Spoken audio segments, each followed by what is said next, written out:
Welcome, everyone. As we are now going to learn the segment known as For the Shabbos Table, made possible by a wonderful grant from the Reuben family with the tefillah to the Hashem that they should be zeicha to a healthy ben zocher and hatzlach and ruchnius and gashmius. So in this parasha, the Torah tells us the sweeping warning before a blind person you shouldn't put a stumbling block, which also means that you shouldn't cause a person to sin.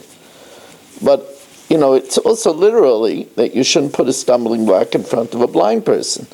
The Rambam, as we know, became the coveted doctor of the Sultan, and the other ministers the Gentile ministers were extremely jealous of the Rambam, and they tried to denigrate him in the eyes of the Sultan. And they charged him to a medical debate. And one of the discussions they had was about blind people, lo yaleinu, and the Rambam made a statement that somebody that was blind from birth, one cannot cause to see, a medical fact which is still true today. So they went ahead and they brought a child that the mother and the neighbors swore was blind from birth, and they gave herbs and medicines, and then they said that they cured him. So the Rambam tested the child and said, I'll prove that you're lying. And he took out 4 fabrics: a red fabric, a blue fabric, a green fabric, and a gold fabric. And he asked the child, tell me, what colors are these? And the child said, this is blue, this is red, this is gold, and this is green. So the Rambam says, if this child just opened its eyes for the first time, how would it possibly know what's red and green and gold? That's something that you have to be taught. And he really unmasked them, the brilliance of the Rambam and the hatred of those that are jealous. Somebody asked Rav Chaim Kanievsky that he has a habit of greeting people in the morning. And one neighbor that he sees, he greets him, and he gets a stone-faced reaction. He never greets him back. So he says maybe he shouldn't greet him, because the Gemara says in Brachas and Avava Mebeis, Gezlas ha'oni biyodecha, that if a person doesn't answer you back with a greeting, he's stealing from you, because what could you steal from an ani? Only ani doesn't have any money. You could steal from him a greeting. So he says, perhaps when I greet him, I'm causing him to sin, to steal by not answering me. Maybe I shouldn't greet him. So Rav Chaim says there's a simple eitzah: forgive him ahead of time. Interesting answer, right? It says, okay, you don't have to worry about the neighbor. You want to be mekabel kol adam b'sev upon him yafas, be meichel him ahead of time. So then there's a follow-up question, and the follow-up question that I was thinking is, yeah, but every bein adam l'chaveiro also has a bein adam l'makam.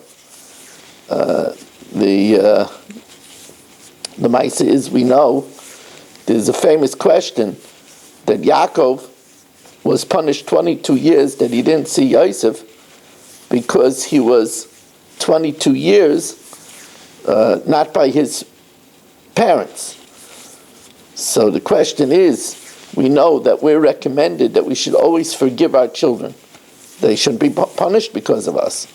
So for sure Yitzchak was Michael. So if Yitzchak was Michael, so then why was Yaakov punished to be bereft of Yosef? So the Sefer Hasidim answers that he was able to be Michael, his portion. But what about the fact that by not visiting his parents, he was over the Bein Adam L'Mokum of Kabedas Avicha V'Esimecha. And that's still a problem.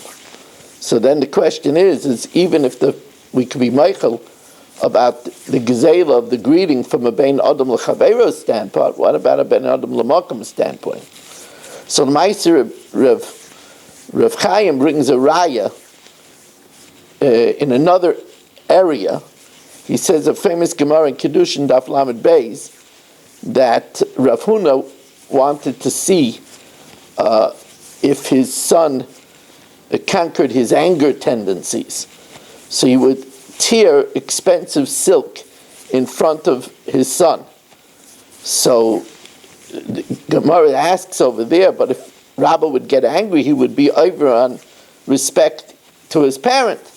So the Gemara answers that Rav Huna was moichel ahead of time. But what about the Bein Adam L'Makom part? So one thing we see for sure, that there's no lifnei v'lo sitein michshel on the Bein Adam L'Makom part. You know, as I talk about this, I have a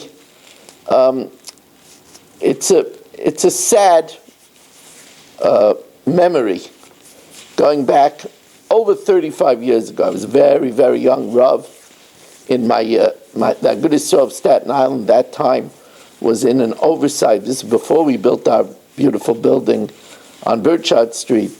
The Agudas Yisrael of Staten Island for 9 years was in an oversized basement of a very benevolent Balabas, Mr. Führer, Zech Tzadik L'Vracha, Schusi Yogan Aleinu.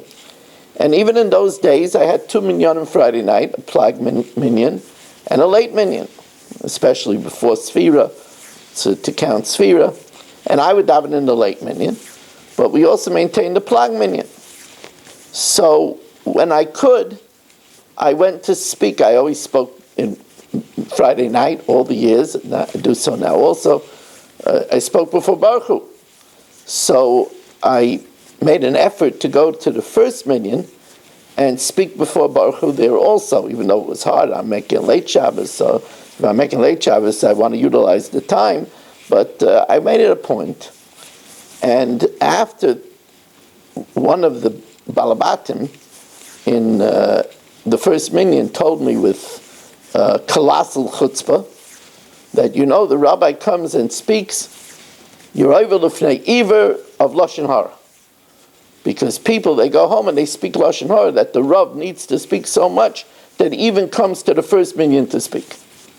So he told me I was over l'fnei iver because I generated Lashon Hara. Now, the fact, this should give us shivers. The fact that we know that the Talmidei Rabbi Kiva will nogu kavod zeh lezeh. That was just for each other, for colleagues. And they died the horrible Misa of Askara. Then imagine telling this to a Rav. Of course, the Yetzer Hara, who was extremely clever, probably told him, you're doing the rabbi, who's a young rabbi, a favor. You're cluing him in the real life. But, my first reflection on what this man said this is classical tzadikim yelchu bam u'paishim yikashlu bam. Remember, the Rabbeinu Shalom said, Nasa Adam, let us make man. Now, the Medrash reflects that there will be people that will say, Chas v'shalom, that there's shtei reshuyos, that there's two gods, two deities. And that's why it says a Lashon Rabim, Nasa Adam. It's as if Hashem was conferring with the other gods, Chas v'shalom. Now, but tzadikim yelchubam, it's worth it because the tzadikim draw the right conclusion, as the Gemara says, that the Rebbeinu Shalom is teaching us that we should even confer with our inferiors. So Hashem was talking to the Malachim and saying, Nasa Adam, L'lamedcha. Of course, Hashem doesn't need to take advice from his creations, but he wants to teach us, Hashem is always teaching by example, that we should take advice even from our inferiors. It was worth doing that, even though there will be people that will mess up and will draw the wrong conclusion, shtei reshuyos, but Tzadikim yelchu bam, u'paishim yikashel bam. So here, there were people that benefited from my speaking, and then there are paishim yikashel bam, and they draw their own conclusions. The fact of the matter is, according to Rav Chaim, I could be meichel ahead of time. If somebody's going to speak Lashon Hara, I'll be meichel them.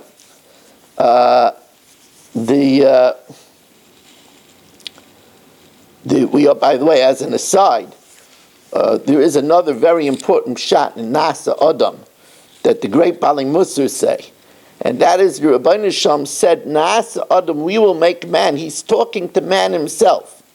He says, I have given you raw materials, but you need to make something out of yourself, right? Like the famous chinuch, that Hashem didn't finish the human body, but made the milah to teach us that just like we have to correct our physical body, we have to correct our character also. So Nasa Adam, we will make man, right? Hashem says, I made you, but you need to complete yourself. You need to work on your laziness and your anger and your greed. So it's a Nasa Adam, it's a joint effort. Asher bara likim la'asais. B'tzedek tishbay damisecha. There's a remarkable story that the Kelos Yaakov, all of a sudden, one Shabbos, suddenly walked into a bar mitzvah. And the Heilige Stipler Rav, Zechtav Koshel Rachas Chus Yogan Aleinu, walked in, the stunned Bali Simcha, and the whole room jumped up in awe. And the Baal Simcha ran over and said, why is the Gadol Ador here? And he said that 6 years before, he saw the bar mitzvah boy during davening, and it looked like he was learning during davening. And he went to tell him that it's not proper to learn during davening, but then he saw that he was davening from a big siddur. Looked like he was learning. And because he didn't judge him favorably, he wanted to ask him for mechila. So, but he can't ask mechila from a cotton. A cotton is not a bar mechila. So therefore he took note when his bar mitzvah was, in order to ask him right away when he became bar mitzvah for mechila. Amazing thing. O mikdashi tirahu, and you should have a healthy fear of the mikdash. Today, what is our mikdash? Our mikdash is our mikdash ma'at. Our mikdash is our bati knesiyos, our shuls. So there was a maisa in Hod Sharon. It was a kollel, and during the kollel, a woman and her daughter came in. And of course they looked, what's a woman doing in the kollel? And the woman tearfully said that her daughter got a very bad diagnosis. And her father told her that back in Morocco, cleaning a shul was a very big thing. And when you clean the shul, you could then say, Hashem, you see I'm cleaning your house, I love you, please treat me like a member of the family. And the Kol Yungelite said that there'll be lunch in a half an hour and then they could clean the shul gladly. The next day they came back, the shul glistened like it never did before. And there was a happy ending to the story, as the Aleinu L'Shabach brings down, that the girl got a good diagnosis afterwards. The way we treat our shul, people that beautify their shul, Hashem says, you beautify my house, I'll beautify your house. That's how important it is to keep quiet in shul and treat shul with respect. Ish imay v'aviv tira'u. A man, his mother and his father he should revere. We know that by Ashkenazim, the psak is that we should stand up for our father and our mother twice a day. Sfardim paskin all the time. Reb Chaim said, what we see that the olam is not noyeg to stand up for parents. Reb Chaim says that it's because we assume that parents are moichel. But he says halachically that even so, that just to stand up to our full height. But we should surely pick ourselves up a little bit to give hidur to our parents. He says this la'alacha. Umikdashi tiro, of course, this is literally referring to the reverence we should have for the Makam HaMikdash. In 1967, when the word came that we won the war, and we, after many years, took possession of the Kaisel and of the Makam HaMikdash, they went to tell Rav Shach. And they were sure that Rav Shach would be overjoyed. They were stunned when they saw that Rav Shach started crying. And here you see the eyes of a Jewish leader and the Rayas HaNoilad, the foresight, to seeing the future of a Gadol B'Yisrael. They asked him why he was crying. And he says, now that there's going to be access, you know how many people are going to go up to the Har HaBayis? Now we know today we don't have a paraduma, we cannot become tar. Without the Hazah, Shlishi, or Shvi, without the sprinkling of the third and the seventh day, there is no way we could be tar, and it's an Isser Karis to go on the Har HaBayis. An Isser Karis, like sleeping with a sister, like being Mechal Shabbos, it's an Isser Karis to go on the Har HaBayis. He says, and many people are going to do that. Boy, the foresight of Rav Shach.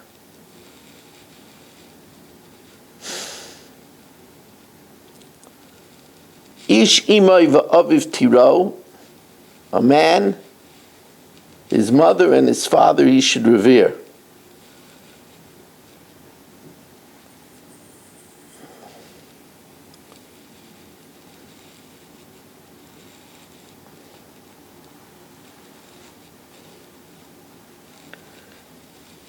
Rabbi Leibel Katz, in his magnificent Oyel Aryeh, quotes the Chazon Ish, that the Chazon Ish says when a young man is looking into a young lady for a shidduch, he should look to see if the young lady honors her parents. Because the Chazon Ish makes a equation that if a young lady honors her parents, she'll honor her husband. Very good piece of information. Ish imay va'avid tiro, the Sefer Haredim says, HaMitzar es aviv v'imay ki'ilu mitzar es HaKadosh Baruch Hu. If somebody causes aggravation and distress and pain to a parent, it's as if they pained Hashem. Now that's a very frightening equation. There's a famous question, how come Kibbud Av V'Eim is on the first luchas and not on the second luchas? He attempted to say right and left, but there was a first luchas and a second luchas. The first luchas is Bein Adam L'Makam, right? Belief in Hashem, not to take Hashem's name in vain, not to worship idolatry, right? Shabbos, which is also a relationship with Hashem, and then Kibbud Av V'Eim. Kibbud Av V'Eim is, what's it doing on the first tablet? Kibbud Av V'Eim is a mitzvah between us and our fellow man. It should be on the second luach, the second tablet, right? Not to murder, not to kidnap, not to testify falsely, not to desire what's not yours. It's something to do with father and mother. The answer to this question is that a human has three partners. Three partners created a human: father, mother, and Hashem. Hashem says, I'm the silent partner. The way you treat your parents, that's the way I know you'll treat me. That's why it's on the first luchas, because it's the litmus test how we would treat Hashem, how we would treat the silent partner. A person that's mitzar a parent, sometimes a child is angry at a parent and gets even. You can't be mitzar a parent. Being mitzar a parent, causing aggravation to a parent, is like causing aggravation to Hashem. It's like paining Hashem. And it obviously goes without saying that paining Hashem is a very dangerous thing.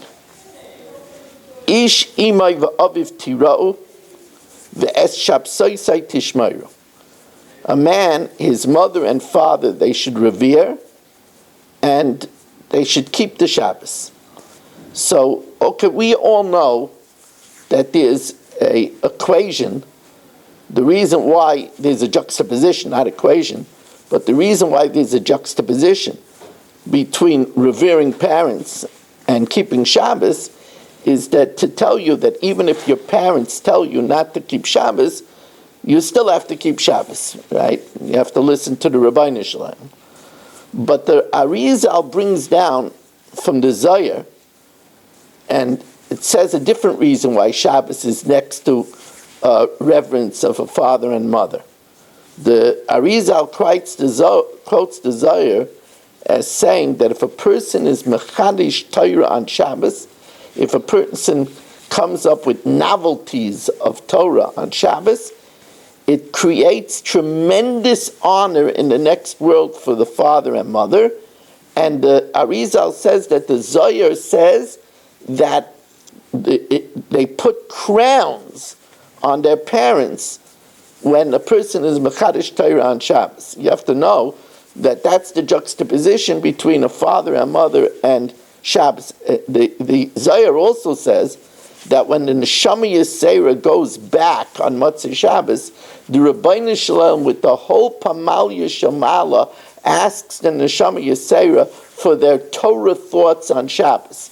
And when a person has what to say, it brings great joy to the entire retinue of Hashem in Pamal Yishamala. Very, very, very big reason to make sure to learn on Shabbos. You know, even though Shabbos is Shina B'Shanat B'Stainig, and there's a lot of Einik Shabbos with eating and drinking, but learning, and just to really highlight how important it is to learn on Shabbos, there's a Ben Ish Chai. The Ben Ish Chai says that 1 hour of learning on Shabbos is equivalent to 1,000 hours of learning during the week. So here's a person, he was thinking, should I go to the Perek class? Should I not go to the Perek class? He goes to the Perek class and he carefully listens to what the rabbi has to say about the Perek class. It's like 1,000 hours of learning, 1,000 hours of learning during the week. What an incentive for somebody to learn on Shabbos. We want to really thank you for joining us, and we thank the Rubin family for this segment known as For the Shabbos Table. We are looking for a sponsor for next week's share, 718-916-3100, rmmwsi@aol.com. Check out YouTube, where I put the share that I gave, of course, this week on what is holiness, Kedoshim, 5784. There's also a share, what Sphira is all about. There's another share over there, Pirkei Avos, an agenda for good character, and many other shiurim. Check it out. Make sure to subscribe and hit like. Also, you could do that on Torah Anytime, of course, as well. Thank you, and have a wonderful Shabbos.